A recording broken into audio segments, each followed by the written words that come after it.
আমাদের সমস্ত কিছুর লক্ষ্য হচ্ছে বাংলাদেশে বিচার ব্যবস্থায় যে একটা দুঃসহ একটা দীর্ঘস্থায়ী সময়ের মধ্যে দিয়ে যায়, ভয়াবহ ভোগান্তি হয় মানুষের, এই ভোগান্তি থেকে মানুষকে মুক্তি দেওয়া বা এই ভোগান্তিটা হ্রাস করা।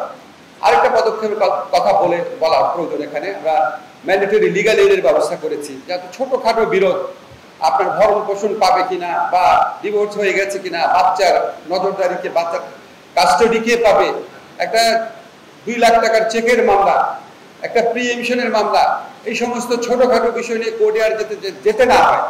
এই সমস্ত ছোটখাটো বিষয় যেন লিগাল এডের মাধ্যমে সমাধান হয়, সেই লক্ষ্যে আমরা অনেকগুলো সংস্কার করেছি। এটাও একটা পাইলট পর্যায়ে রয়েছে। আশা করি আমরা আগামী 2-3 মাসের মধ্যে এই অনলাইন বেল বন্ড, তারপর লিগাল এড সারা বাংলাদেশে ছড়িয়ে দিতে পারব। এখন আমরা যখন নিম্ন আদালতে এই সংস্কারগুলো করি, তখন আমাদের দুঃখ লাগে, কারণ নিম্ন আদালতের সংস্কার আপনি করে ফেললেন, উচ্চ আদালতে কোনো সংস্কার হলো না, তাহলে কিন্তু আসলে লাভ হয় না।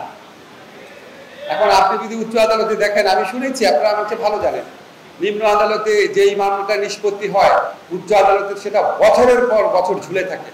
যেমন একটা এক্সাম্পল দেখেন, শিশু আসিয়ার সেই মর্মান্তিক রেপের ঘটনায় যে মৃত্যু, আমরা আইন পরিবর্তন করলাম, নিম্ন আদালতে আমরা 1 মাসের মধ্যে বিচার সম্পন্ন করলাম, কিন্তু উচ্চ আদালতে এটা আগামী কয়েক বছরে নিষ্পন্ন হবে নাকি আমরা জানি না।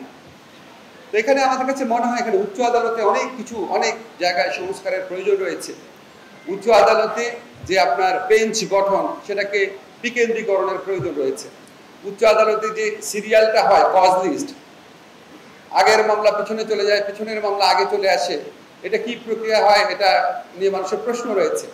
উচ্চ আদালতে যখন জাজমেন্ট হয়, জাজমেন্ট হওয়ার পরে জাজমেন্ট আপনার পাওয়ার ক্ষেত্রে, আজকে যদি জাজমেন্ট হয়, আমার জাজমেন্টটা যদি আগে হয়, আমি তো আগে পাবো, কিন্তু দেখা যাচ্ছে সেখানেও আগে জাজমেন্ট হয়ে গেছে, কিন্তু সে অনেক পরে পাচ্ছে। এরকম বিভিন্ন ধরনের অ্যানামলিজ আছে, বিভিন্ন ধরনের আছে, সবকিছু বলতে চাচ্ছি না। উচ্চ আদালতের বিচারকরা আজকে বলে ফেলছি, উচ্চ আদালতের বিচারকরা ইন্সপেকশনে যান, নিম্ন আদালত ঠিক মতো কাজ করছে নাকি এটা দেখার জন্য, কিন্তু এটা অনেক সময় এটা ইন্সপেকশন আর থাকে না, এটা একটা আনন্দ ভ্রমণে পরিণত হয়। আমি